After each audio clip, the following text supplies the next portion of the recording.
installing a 2.5 inch or 3.5 inch hot swap drive backplane.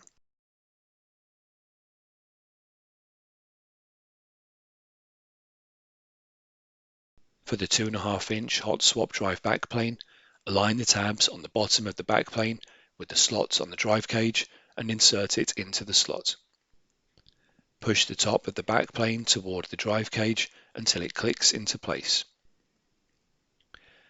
For the 3.5 inch hot swap drive backplane, align the 4 tabs on the drive cage with the slots on the backplane and then insert the tabs into the corresponding slots. Slide the backplane toward the left until it is seated in the drive cage.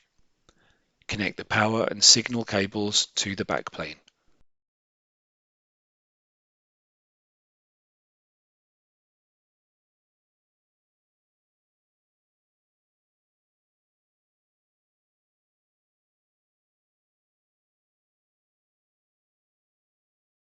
Install all the drives or fillers into the drive bays. Install the top cover.